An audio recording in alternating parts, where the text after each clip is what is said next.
नमस्कार दोस्तों, मेरे YouTube चैनल में आज फिर आपका स्वागत है। आज मैं चर्चा करूंगा सेडिशन लॉ इन इंडिया, देशद्रोह राजद्रोह का कानून भारत में। इससे पहले कि मैं ये शुरू करूं, मैं चाहूँगा कि आप मेरा वीडियो अंत तक देखें, और तो अगर आपने मेरा चैनल अभी तक सब्सक्राइब नहीं किया है तो उसको तुरंत सब्सक्राइब करें। धन्यवाद। तो चलिए दोस्तों शुरू करते हैं। राजद्रोह देशद्रोह, law of sedition. Indian penal code 1860 के सेक्शन 124A में ये उल्लेखित है, और ये सेक्शन क्या कहती है? Whoever by words either spoken or written or by signs or by visible representations or otherwise brings or attempts to bring into hatred or contempt or excites or attempts to excite dissatisfaction towards the government established by law in India shall be punished with imprisonment for life, to which fine may be added, or with imprisonment which may extended up to 3 years और for life.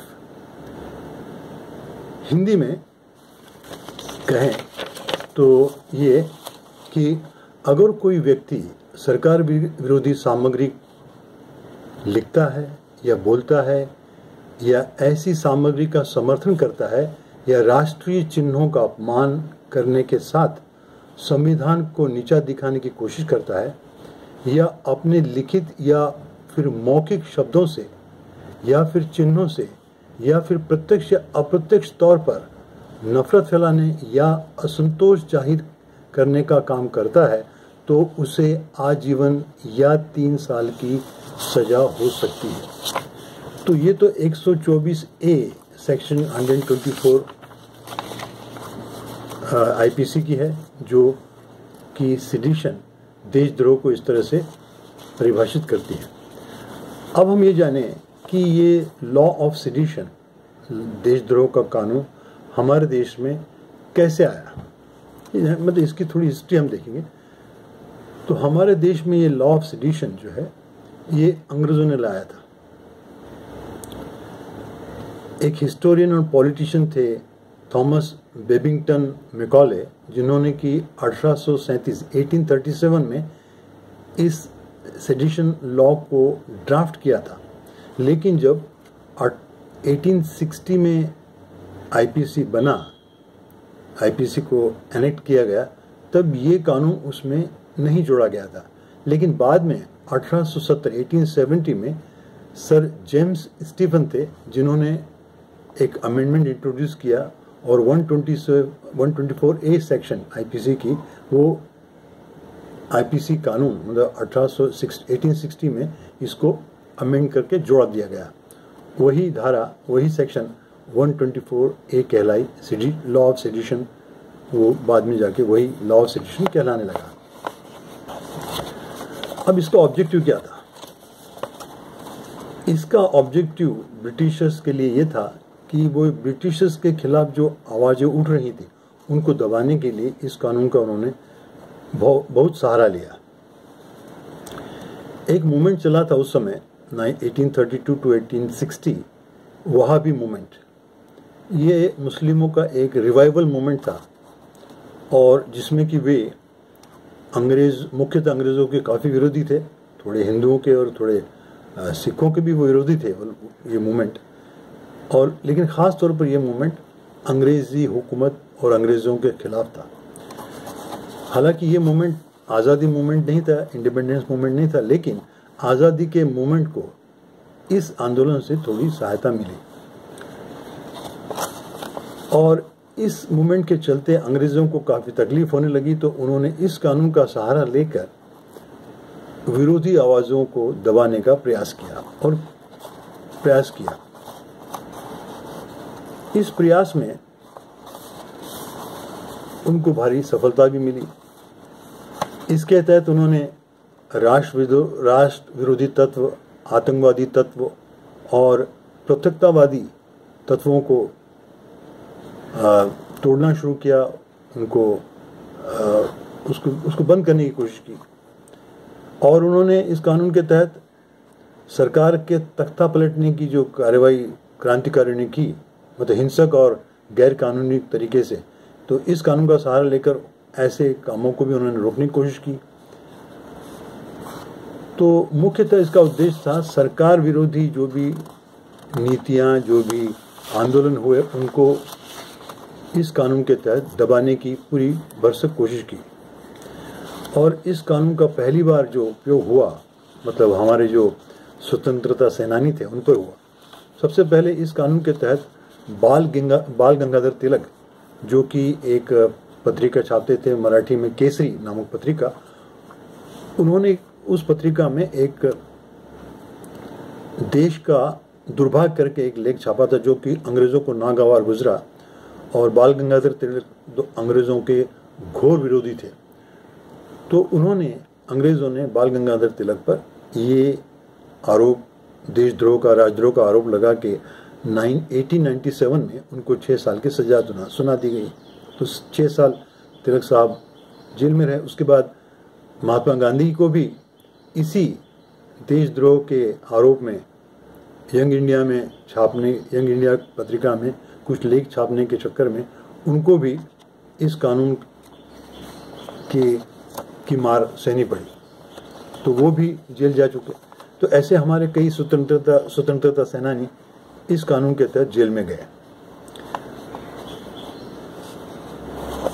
जब हमारा देश आज़ाद हुआ तब गांधी जी ने इस कानून का बड़ा विरोध किया और उन्होंने कहा कि ये कानून एबॉलिश होना चाहिए। जवाहरलाल नेहरू ने भी यही कहा था कि ये कानून जो है very objectionable and very obnoxious law, इसको ख़त्म होना चाहिए। लेकिन अभी तक की सरकारों ने इसको ख़त्म करने की कोई कोशिश नहीं की। ये कानून बरकरार पूरे घमंड के साथ अपने आईपीसी में वास कर रहा है। ऐसा नहीं कि इस कानून का इस्तेमाल आज़ाद भारत की सरकारों ने नहीं किया है। इसके 2-4 उदाहरण मैं आपको देता हूं कि 2010 में विनायक सेन पर यह इल्ज़ाम लगाया गया कि वे नक्सली विचारधारा को फैला रहे हैं बिहार में। उनको उम्र कैद की सजा सुना दी गई। वो हाई कोर्ट गए, सुप्रीम कोर्ट गए और सुप्रीम कोर्ट ने ये कहा, उनको जमानत दे दी। 2012 में असीम त्रिवेदी एक कार्टूनिस्ट थे जिन्होंने कि संविधान को गलत और भद्दे इसमें चित्रित किया, तो उनको भी गिरफ्तार किया गया। 2012 में तमिलनाडु में कुडमकुलम न्यूक्लियर प्लांट लग रहा था, तो उसके विरोध में करीब 7,000 ग्रामीणों पर भी यही सेडिशन चार्जेस लगाए गए थे। 2017 में झारखंड में कुछ 10,000 ग्रामीणों पर, कुंती जिले के 10,000 ग्रामीणों पर भी यही सेडिशन चार्ज लगाया गया क्योंकि वे अपनी ज़मीनें बचाना चाहते थे। तो इस तरह से हम देखें तो आज़ाद भारत में भी इसका काफ़ी उपयोग होता चला आ रहा है। अभी रिसेंटली कहें तो कन्हैया कुमार, जिनका आपने नाम सुना हो, कन्हैया कुमार और हार्दिक पटेल, इन पर भी ये इल्ज़ाम लग चुके हैं। इस बारे में सुप्रीम कोर्ट क्या कहता है मैं आपको बताऊंगा। 2 केस महत्वपूर्ण हैं। एक केस था Kedarnath versus state of Bihar. इसमें केदारनाथ ने एक भाषण दिया था बिहार में जिसको कि सरकार ने देशद्रोही माना और उनको गिरफ्तार कर लिया गया और मैं ख्याल उनको जो है सजा सुना दी गई। मामला सुप्रीम कोर्ट पहुंचा। सुप्रीम कोर्ट ने यह कहा कि देशद्रोही भाषणों और अभिव्यक्तियों को सिर्फ तभी दंडित किया जा सकता है जब उसकी वजह से किसी तरह की हिंसा, असंतोष या फिर सामाजिक असंतुष्टिकरण बढ़े, तब तक उसको सेडिशन चार्ज प्रूव नहीं होता है। तो ये कह के केदारनाथ जी का छूट गए। उसके बाद एक केस हुआ पंजाब में, Balwant Singh versus state of Punjab. उसमें उन्होंने शायद खालिस्तान जिंदाबाद का नारा लगा दिया तो उसमें भी उन पर भी सेडिशन का आरोप लगा। और ये मुकदमा भी जब सुप्रीम कोर्ट में आया तो सुप्रीम कोर्ट ने यही कहा कि सिर्फ नारे लगाने से ही सेडिशन के चार्जेस प्रूव नहीं होते। तो दोस्तों हमने देखा कि सिडिशन ऐसा एक टूल है सरकार के हाथ में जिसका कि उपयोग वो डिसेंटिंग वॉइसेस को दबाने में प्रयोग करती है, लेकिन ऐसे मामलों में कन्विक्शंस और सजाएं बहुत कम हुई हैं।